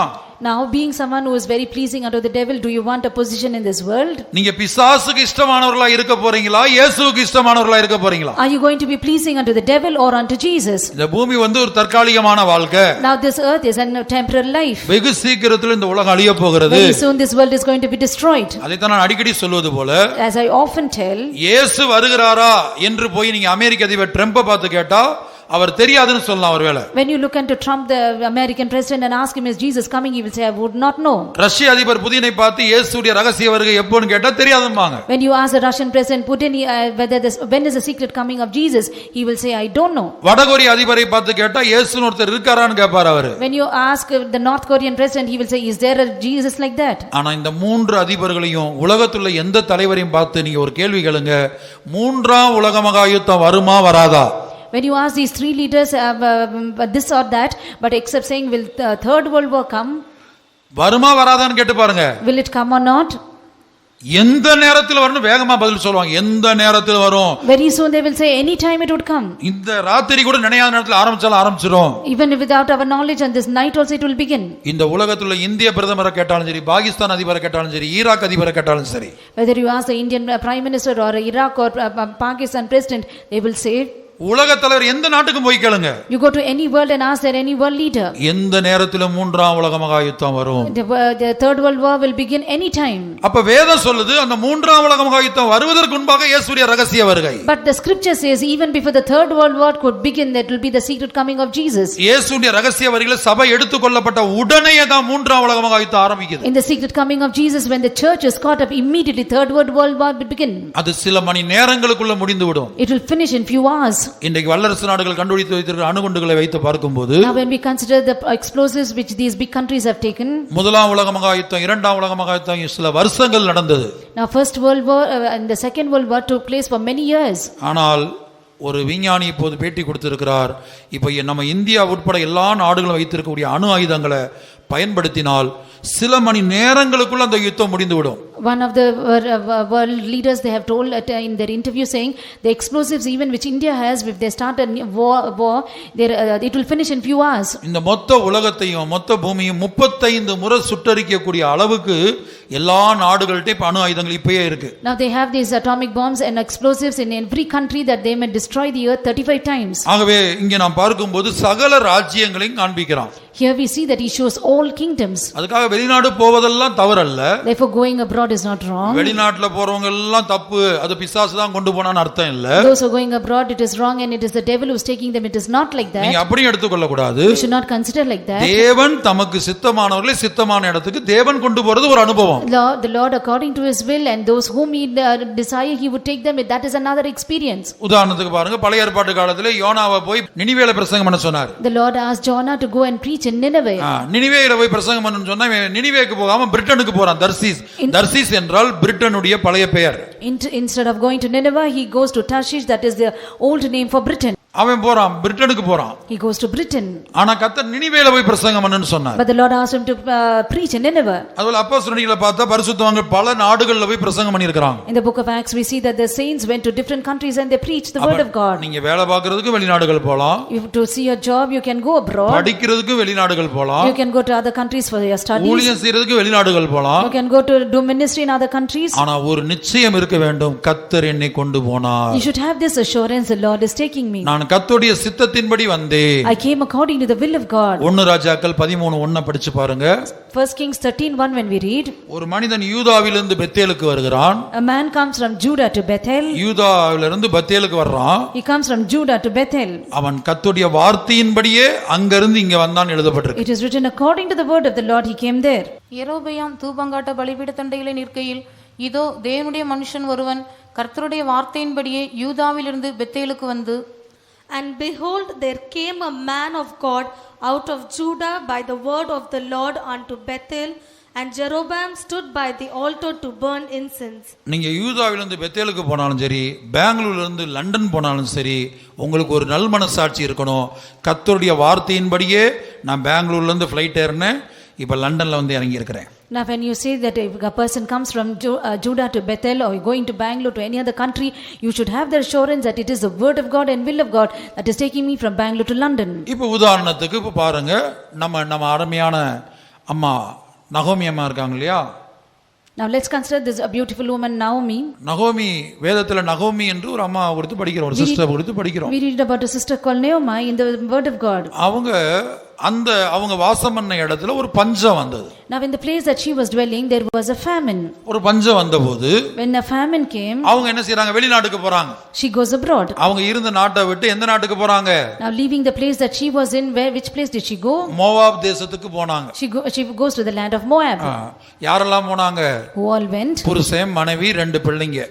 Wife, husband and 2 sons. வெளிநாட்டுக்கு போறாங்க. They go abroad. வாசிங்க ரூத் 1ஆம் அதிகாரம் 1ஆம் வசனமா? Ruth 1:1.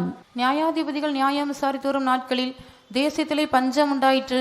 அப்பொழுது யூதாவில் உள்ள பெத்லெகேம் ஊரானாகிய ஒரு மனுஷன் தன் மனைவியோடும் 2 குமாரரோடும் கூட மோவாப் தேசத்திலே போய் சஞ்சரித்தான்.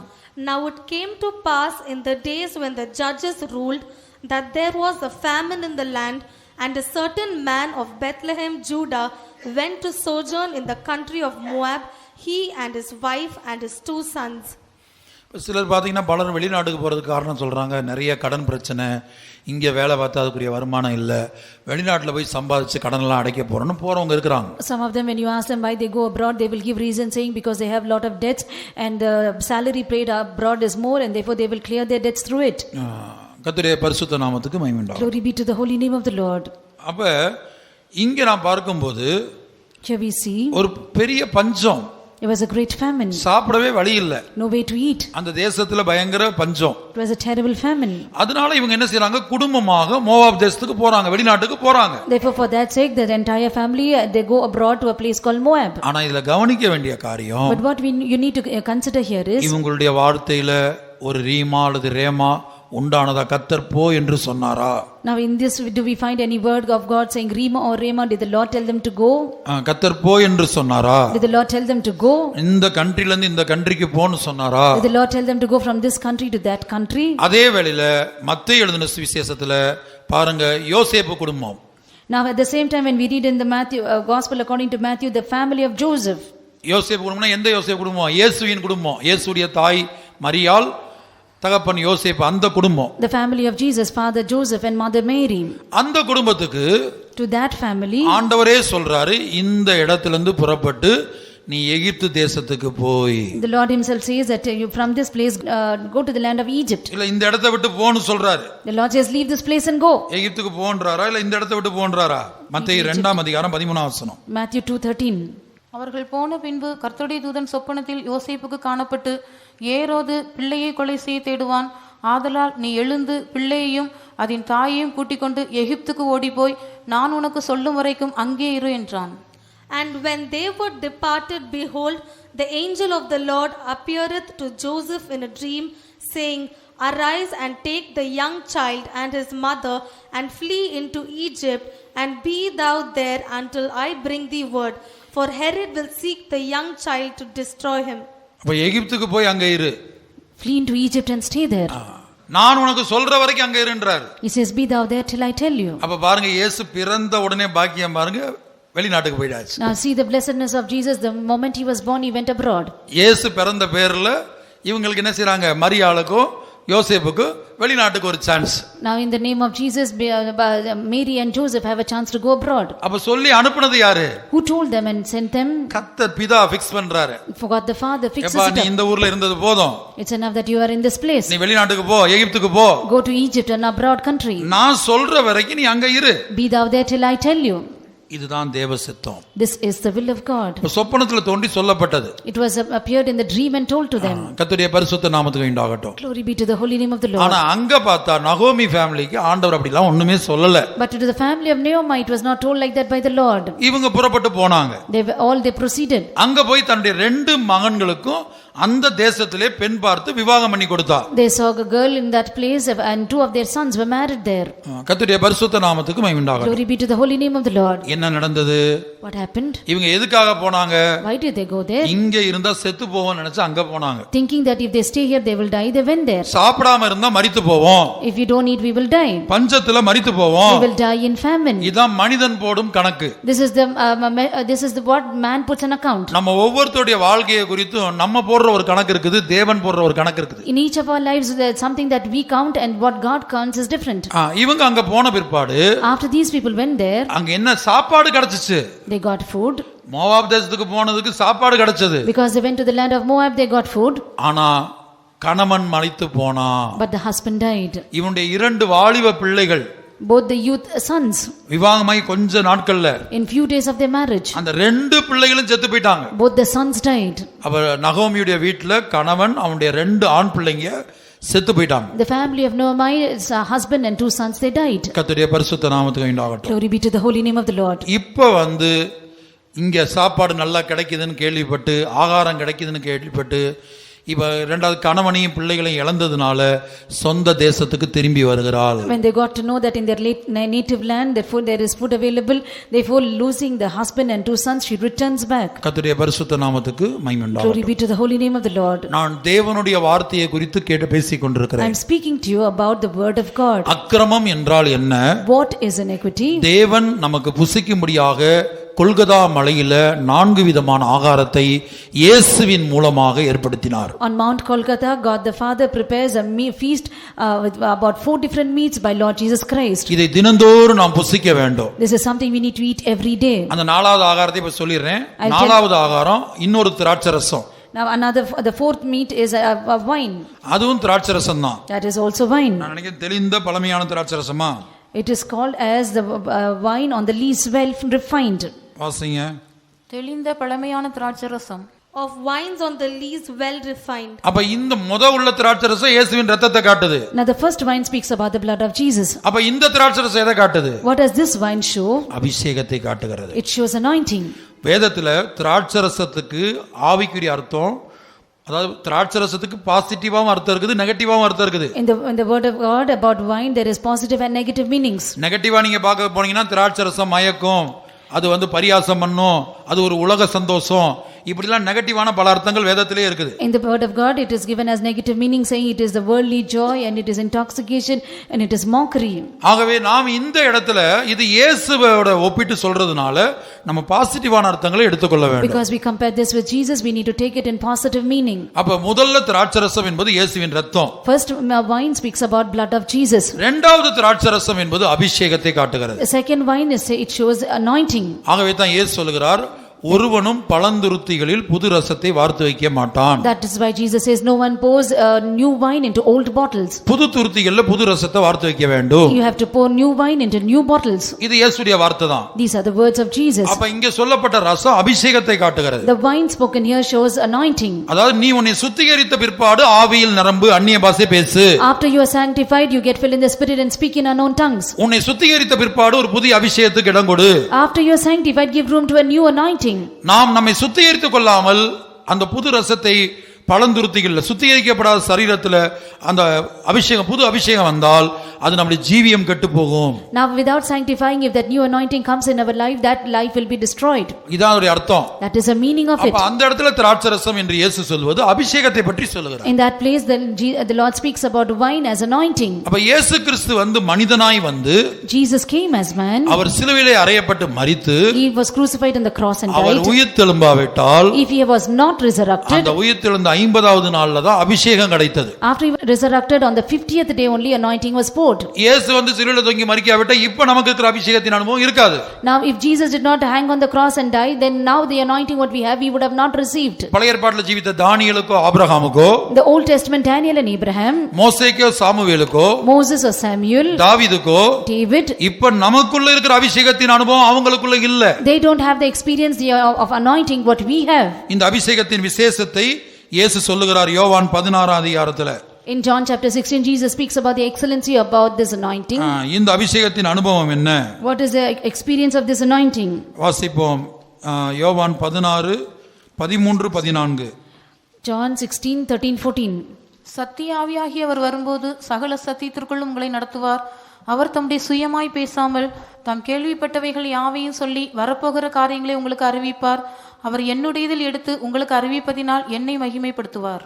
Howbeit when he, the Spirit of truth, is come, he will guide you into all truth, for he shall not speak of himself, but whatsoever he shall hear, that shall he speak, and he will show you things to come.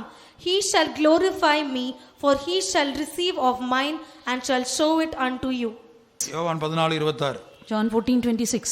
என் நாமத்தினாலே பிதா அனுப்ப போகிற பரிசுத்த ஆவியாகிய தேற்றரவாளனே எல்லாவற்றையும் உங்களுக்கு போதித்து நான் உங்களுக்கு சொன்ன எல்லாவற்றையும் உங்களுக்கு நினைப்பூட்டுவார். But the Comforter, which is the Holy Ghost, whom the Father will send in my name, he shall teach you all things and bring all things to your remembrance whatsoever I have said unto you. அப்ப என்றென்றைக்கு அவர் உங்களோடு கூட இருப்பாருங்கிறதையும் சொல்லுகிறார். அந்த யோவான் 16 அதிகாரம் முழுவதும் நீங்க படிச்சு பாத்தீங்கன்னா, when you read John chapter 16 entirely, he says he will be with you of all times. உங்களோடு எப்போது இருப்பார். He will be with you always. கர்த்தருடைய பரிசுத்த நாமம் உண்டாகட்டும். Glory be to the holy name of the Lord. இந்த அனுபவம் பழைய ஏற்பாட்டு பரிசுத்தங்களுக்கு இல்ல. This experience was not to the Old Testament saints. இந்த அபிஷேகம் அவங்களுக்கு இல்ல. This anointing was not to them. அப்ப நமக்கு எப்படி கிடைச்சது? யார் மூலமா கிடைச்சது? How did we get this and through whom did we get this? அதைத்தான் இயேசு யோவான் 16ல சொல்றாரு, நான் போகிறது உங்களுக்கு பிரயோஜனமா இருக்கும். That is why Jesus says that me going will be useful to you.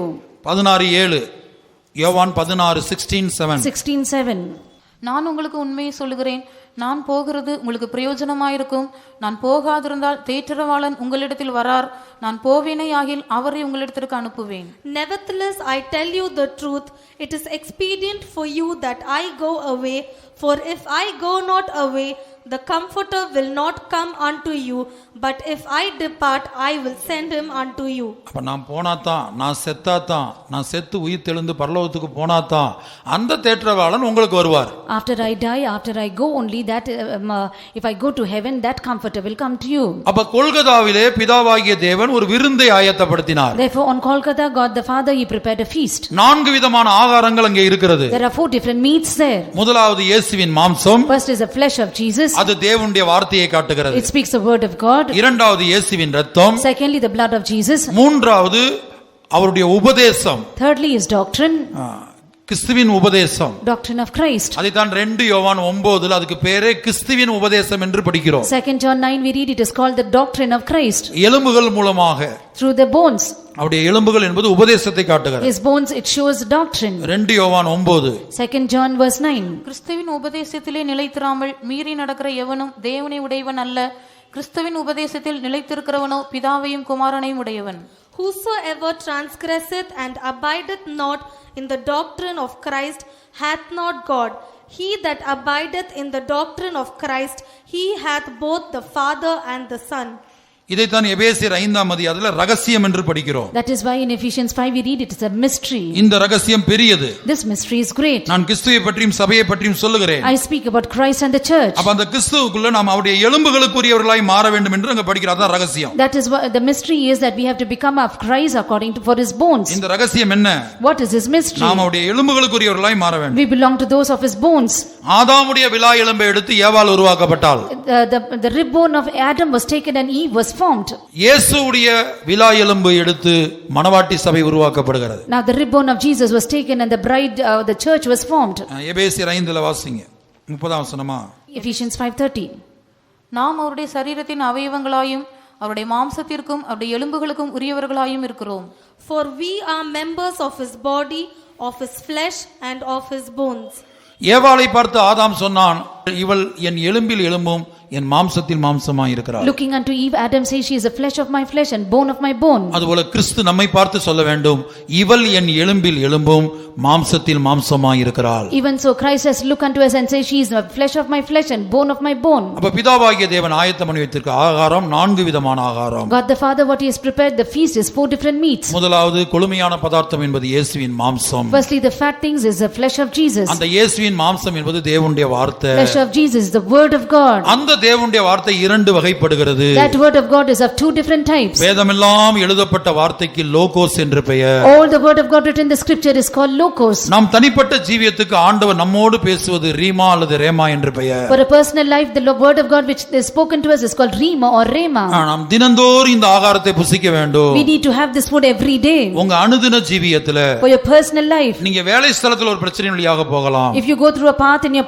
working place, அல்லது படிக்கிற இடத்துல பிரச்சனை வழியாக போகலாம். if you go through a problem in your reading or studying உங்க place, குடும்பத்துல பல பிரச்சனைகள் உண்டாகலாம். கணவன் மனைவிக்கு பிரச்சனை, மாமிக்கு மருமகளுக்கு பிரச்சனை, a problem in the family is between husband and wife and mother-in-law and daughter-in-law, அல்லது கூட பிறந்தவங்களுக்குள்ள பிரச்சனை, a problem with those who are born together, அல்லது பிள்ளைகளுக்கும் பெற்றோருக்கும் பிரச்சனை, a problem between children and parents, இல்ல ஒரு விசுவாசிக்கு இன்னொரு விசுவாசிக்கும் பிரச்சனை, a problem between one believer and another believer, இல்ல வேலை ஸ்தலத்துல உலகத்தாரோட உங்களுக்கு பிரச்சனை, or in working place problem with the worldly people. நீங்க எந்த பாதையில கடந்து போனாலும், Whichever path that you go through, அது உலக பிரகாரமான தேவையா இருந்தாலும், whether it be worldly needs ஆவிக்குரிய தேவையா or இருந்தாலும், spiritual requirement, அவர் தினந்தோறும் நம்மோடு பேச ஆயத்தமாய் இருக்கிறார். he is ready to speak to us day by day. அவர் ஆயத்தமாய் இருக்கிறார். He is prepared. நம்ம ஜெபிச்சு அவருடைய வார்த்தையை கேட்கிறது இல்ல. We don't pray and take his word. இன்றைக்கு தேவ ஜனங்களுக்கு ஜெபிக்கிறதுக்கு நேரம் இல்ல. Now the people of God don't have time to pray. தேவனோடு தங்கி இருக்க பலருக்கு விருப்பம் இல்ல. Many of them don't desire to be with the Lord. எல்லாம் பிஸி என்று சொல்லுகிறார்கள். They all say they are busy and busy. Busy என்ற வார்த்தைக்கு உலகத்தார் கொடுத்தது என்ன? What is the word, an explanation given to the word busy for the worldly people? Being under Satan's yoke. Being under Satan's yoke. சாத்தானுடைய அடிமைத்தனத்துக்குள்ள இருக்கிறாங்க. They are under the Satan's yoke.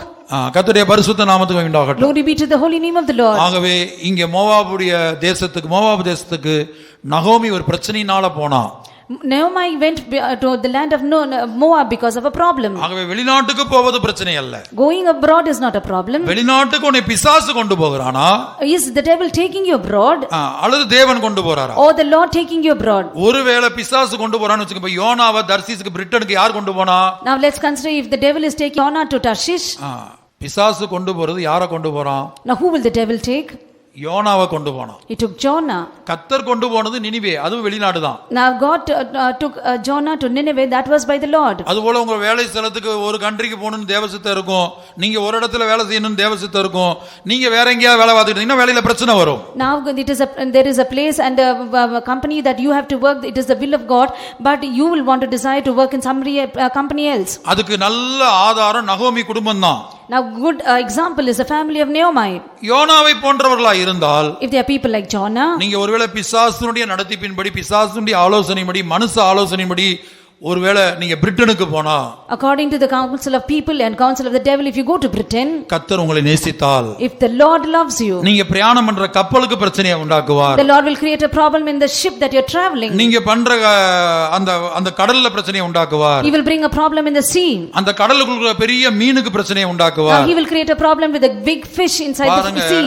கப்பல்ல ஏறி அவன் நினிவேக்கு போக வேண்டியது, கப்பல்ல ஏறி பிரிட்டனுக்கு போனான். Now he had to board the ship to Nineveh, but he went to Tarshish. ஆனா கர்த்தர் என்ன செய்தார்? What did the Lord do? சமுத்திரத்தை தூக்கி போட்டு ஒரு மீன் முழுங்குச்சு, அந்த மீன் விழுங்கி கொண்டு என்ன செஞ்சு கொண்டு நினிவே கரையில போட்டு விட்டுருச்சு. Now there was a problem in the ship and the sea, and they threw him into the sea, and the fish swallowed him, and it vomited in the shore of Nineveh. ஆகவே நீ தேவனுடைய கரத்தில் இருந்தால், if you are in the hand of the Lord, உன்னுடைய குடும்பம் தேவனுடைய கரத்தில் இருந்தால், if your family is in the hand of the Lord, நம்ம ஒவ்வொருடைய ஜீவன், நம்முடைய பிள்ளைகளுடைய ஜீவன் தேவனுடைய கரத்தில் இருந்தால், if each one of our lives and our children's lives are in the hand of the Lord, ஒருவேளை பிசாசு அவர்களை தவறாக வேற எங்கேயாவது வழி நடத்தினா கூட, even if the devil tries to take them astray, கர்த்தர் பிரச்சனையை கொந்தளிப்பை உண்டாக்குவார். the Lord will cause a commotion and problem. அந்த இடத்துக்கு போய் சேர முடியாத அளவுக்கு பல தடைகளை உண்டாக்குவார். The Lord will bring hindrances that you may not go and reach the destiny. கடைசில கர்த்தருக்கு எங்க சித்தமோ, எந்த கண்ட்ரில நீ இருக்கிறது சித்தமோ அந்த இடத்துக்கு கொண்டு வந்து நினிவேல இறக்கி விட்டுருவார். Finally the place that you have to go and the place is according to the will of God, he will take you to Nineveh. அது எல்லாருடைய வாழ்க்கையில அல்ல, கவனிங்க.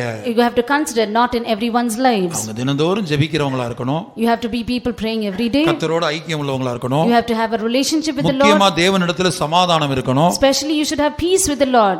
எப்போது சமாதானம் நஷ்டப்படுங்கிறதுக்கு தான் நான் இவ்வளவு காரியத்தை சொல்லிட்டு இருக்கேன். I am telling you as to when your peace will be destroyed. அக்கிரமத்தின் நிமித்தமாக, because of iniquity. அக்கிரமத்தின் நிமித்தமாக தேவனுக்கு நமக்கு பிரிவினை உண்டாகிறது. because of iniquity there is separation between us and God. அப்ப நம்முடைய ஜீவிதத்தில் காணப்படுகிற அக்கிரமம் என்ன?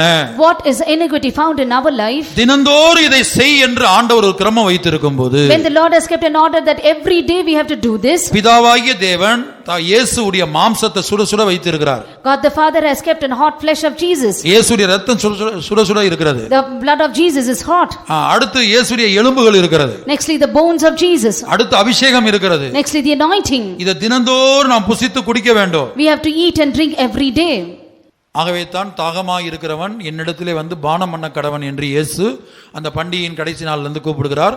அபிஷேகத்துக்காக தான் அப்படி தாகமா இருக்கிறவன் என்கிட்ட வான்னு கூப்பிடுறார். therefore Jesus in the last day of the feast he says, he that is thirsty let him come unto me. he speaks about anointing. அதை குடிக்கிற அனுபவம், an experience of drinking. அபிஷேகம் பானம் பண்ணுகிற அனுபவம். anointing is an experience of drinking. ஆகவே இதை தினந்தோறும் நாம் செய்யணும். we have to do it every day. தினந்தோறும் யாரெல்லாம் செய்யலையோ அதுதான் அக்கிரமம். if everyone who does not do it daily, that is an iniquity. நேரத்திலே உதாரணம் கொடுத்தேன். that is why formally itself I gave an example. காலையில நேரத்துல போய் பிள்ளைக்கு கிச்சன்ல செய்றாங்க, காலை சாப்பாடு செய்றாங்க, மதிய சாப்பாடு செய்றாங்க, நைட் சாப்பாடு செய்றாங்க. ஆனா பிள்ளைங்க வீட்ல சாப்பிடுறதே இல்ல ஒரு நேரம் கூட. now that is why I told you early morning they get up and they prepare breakfast, lunch and dinner, but the children don't eat it. ஒரு நாள் சகிப்பாங்க, one day they will endure. தினந்தோறும் இப்படியே செய்தா, every day if they do like this, சில குடும்பத்துல சமைக்கிறதே நிப்பாட்டிடுவாங்க, நீ எப்படியே போய் எங்கேயோ சாப்பிடுன்றாங்க. and some families they will stop cooking and say go and eat anywhere you want. இல்லனா டெய்லி சண்டை நடக்கும். or every day there will be a fight. அதுபோல even so பிதாவாகிய தேவன் நல்ல சமைச்சு வச்சிருக்கிறார். God the Father has cooked and prepared well. என்னை விருந்து சாலைக்கு அழைத்து கொண்டு போனார், மணவாட்டி சொல்றா. the bride says he has taken me to the banqueting hall. என்னை விருந்து சாலைக்கு அழைத்து கொண்டு போனார். he has taken me to the banqueting hall. Golgotha மலை விருந்து சாலையாய் மாற்றப்பட்டது. Mount Golgotha was made as a banqueting hall. தம்முடைய ஒரே பேரான குமாரனாகிய இயேசுவை, நேச குமாரனை பிதாவாகிய தேவன் சிலுவையிலே அறைந்து சகல ஜனங்களுக்கும் விருந்தாய் மாட்டினார். God the Father, he made his only begotten son Jesus Christ that he may be a feast and a banqueting hall to entire world. பெந்தோஸ்தே ஜனங்களுக்கு மட்டுமல்ல, Not just to the people of Pentecost, கிறிஸ்தவர்களுக்கு மட்டுமல்ல, not just for Christians, சகல ஜனங்களுக்கும், for all the people, ஒவ்வொரு குடிகாரனுக்கும், for every drunkard, ஒவ்வொரு போதை வஸ்துகளுக்கு அடிமைப்பட்டவனுக்கும், those who are bound to drugs, ஒவ்வொரு கொலைகாரனுக்கும், to every murderer, ஒவ்வொரு விபச்சாரக்காரனுக்கும், to every adulterer, இந்த உலகத்துல ஒவ்வொரு பாவிக்கும் every sinner in this world, அது விருந்தாய் மாறினார். he became a feast. ஆகவே தான் கடந்த நாட்கள பாவிகளா இருந்த நம்மில் பலர் ரட்சிக்கப்பட்டு இந்த இடத்துல நிக்கிறோம். The sinners in the past days, and now the Lord has saved us and we are brought here. கர்த்தருடைய பரிசுத்த நாமம் உண்டாகட்டும். Glory be to the holy name of the அப்ப Lord. நம்முடைய ஜீவியத்தை நாம் ஆராய்ந்து பார்ப்போம். We need to examine our life. அக்கிரமம் தேவனுக்கு நமக்கு பிரிவினை உண்டாக்குகிறது. Now iniquity brings a separation between us and God. அந்த அக்கிரமம் என்ன? What is that iniquity? தேவன் சமைத்து வைத்த ஆகாரத்தை தம்முடைய ஒரே பேரான குமாரனை சமைச்சு வச்சிருக்கிறார். God the Father has cooked his only begotten son. அவரிடத்துல மாம்சம் இருக்கிறது. There is flesh in him. அங்க அவரிடத்துல இரத்தம் இருக்கிறது. There is blood in him. யோவான் 6:54 இயேசுவே சொல்றாரு. In John 6:54 Jesus himself says, என் மாம்சத்தை புசித்து eat my flesh. என் இரத்தத்தை மூல பாஷையில பாத்தீங்கன்னா பீனோ உறிஞ்சி குடிப்பவனுக்கு. Now in the original tongue it's called as pino, you have to suck and drink. என் இரத்தத்தை உறிஞ்சி குடிப்பவனுக்கு, those who suck and drink, நித்திய ஜீவன் உண்டு. there is eternal life. அவனை நான் கடைசி நாளில் எழுப்புவேன். I will raise him up in the last day. கர்த்தருடைய பரிசுத்த நாமம் உண்டாகட்டும். Glory be to the holy name of the Lord. மூன்றாவது ஆகாரம் தான் ஊனும் நினமுள்ள பதார்த்தம். Third meat only is called the fatness of a marrow. இந்த எலும்புகளுக்குள்ள தான் ஊன் காணப்படுகிறது. In the bones only this fatness is found. எலும்புகள் உபதேசத்தையும், Now the bone speaks about doctrine. அந்த ஊன் என்பது உபதேசத்தின் மூலமாய் கிடைக்கிற வெளிப்படுத்தல்களையும் காட்டுகிறது. That fatness speaks about the revelation we get through the doctrine. நீ தினந்தோறும் ஜெபிக்கிறவங்களாய் காணப்படும்போது, If you are a person praying every day, உன் வேலை ஸ்தலத்துல ஒரு பிரச்சனை இருக்குது, if there's a problem in your working ஒரு place, மனிதன் தொந்தரவு பண்ணி கொண்டே இருக்கிறான், a person is keep troubling you, இல்ல அக்கம் பக்கத்துல உள்ளவங்க தொந்தரவு பண்றாங்க, or your neighbors are troubling you, இல்ல சபையில யாராவது மூலமா பிரச்சனை இருக்குது, or problem through someone in the church, அது ஆவிக்குரிய பிரச்சனையா இருந்தாலும், even if it's a spiritual problem, பிசாசின் மூலமா அவருடைய பிரச்சனையா இருந்தாலும், a problem from the devil, பிசாசு இயேசு எப்படி ஜெயித்தார்? how did Jesus overcome the devil? இந்த ஆகாரத்தை வார்த்தையை கொண்டுதான் ஜெயித்தார். Using this word, this meat. அப்ப இத தினந்தோறும் புசிக்கணும். You have to eat it daily. அதைத்தான் நாம் கடந்த நாட்கள பார்த்தோம். எனக்கு வேண்டிய ஆகாரத்தை பார்க்கலாம் உம்முடைய வார்த்தைகளை உட்கொண்டேன். That is why it is said, more than my necessary food I ate it. அதுபோல உபதேசம் ஒரு ஆகாரம் என்று எழுதப்பட்டிருக்கிறது. Therefore doctrine is written as a meat. எபிரேயர் 5:14 படிக்கிறோம். In Hebrew 5:14 we read, அதான் பலமான ஆகாரம். that is a strong அது meat, நம்மை பலப்படுத்தக்கூடிய ஆகாரம். a meat that will strengthen us. அப்ப தினந்தோறும் தேவனுடைய வார்த்தைகளை ஆராய்ந்து பார்க்கணும். We have to search the scriptures daily. சுருக்கமா சொல்றேன், தினந்தோறும் தேவனுடைய வார்த்தைகளை ஆராய்ந்து பார்க்கணும். In short, I'm telling you, you have to search the scriptures daily. தினந்தோறும் இயேசுவின் இரத்தத்தை தியானிக்கணும். கல்வாரி அண்டை கடந்து வந்து இயேசுவின் இரத்தத்தை தியானிக்கணும். Daily you have to come into Calvary and you have to meditate the blood of Jesus. தினந்தோறும் கடினமான உபதேசங்களை, பலமான ஆகாரத்தை திரும்ப திரும்ப திரும்ப கேட்கணும். Now every day again and again you have to hear the doctrine of the strong meat. நல்லா படிக்கக்கூடிய பிள்ளைங்க, Children who can study well, ஸ்கூல்ல காலேஜ்ல in schools and colleges, எந்த சப்ஜெக்ட் டஃபா இருக்குதோ, now the subject which is tough to them, அதை தான் திரும்ப திரும்ப அதுக்கு கொஞ்சம் அதிக நேரத்தை கொடுத்து அதிகமா படிக்கிறாங்க. for that only they will spend more time and read it again and again. அதை திரும்ப திரும்ப பார்க்கறாங்க. They will see it again and again. கர்த்தருடைய பரிசுத்த நாமத்துக்கு உண்டாகட்டும். Glory be to the holy name of the Lord. அதுபோல உபதேசங்களை, Even so doctrine. ஞாயிற்றுக்கிழமை கேட்கிற உபதேசத்தை இந்த காதுல வாங்கிட்டு இந்த காதுல விடக்கூடாது. Now the Sunday doctrine what we hear, we should not listen in one year and leave it in the other year. இந்த போன வாரம் என்ன பேசுறேன்னு கேட்டா, If I ask what I spoke last week, ஒரு நிமிஷம் நீங்க டைரியை பார்த்து சொல்றேன்னு சொல்லக்கூடாது. you should not say 1 minute I will see the diary and tell. டைரியில எழுதி வச்சுக்கங்க. You write it in your diaries. என்ன செய்ய போறீங்க? What are you doing? என்ன செய்ய போறீங்க? What will you do? 2019 முடிஞ்ச உடனே இன்னும் 2 மாசம் தான் இருக்கு தூக்கி போடுறதுக்கு. Now 2 months only left for 2019 to finish. You will take it and throw it. அடுத்த வருஷத்துல இந்த டைரியை நீங்க வச்சிருக்க போறீங்க. 2020 புது டைரி வச்சிருப்பீங்க. Now you will have a new diary saying 2020. அதனால என்ன செய்யணும்? Therefore what should you do? Pastor Lazarus அவர்கள் சொல்வார்கள், Pastor Lazarus used to say, கேட்கிற வசனங்களை, கேட்கிற பிரசங்கம் மனதில் வைத்து இருதயத்தில் கர்த்தர் எழுத வேண்டும், இருதயத்தில் வைத்து மனதில் எழுத வேண்டும். the messages and doctrines what we hear, the Lord has to write, keep it in your heart and write it in your mind, keep it in your mind and write it in your heart. அப்படி எழுதப்பட்டாதான் நீங்க தேவனுடைய பிள்ளைகள்.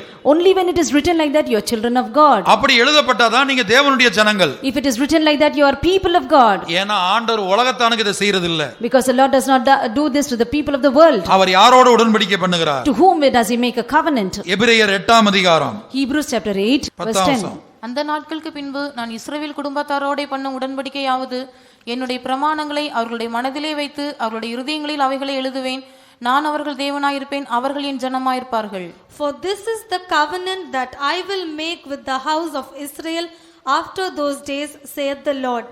I will put my laws into their mind and write them in their hearts, and I will be to them a God, and they shall be to me a people.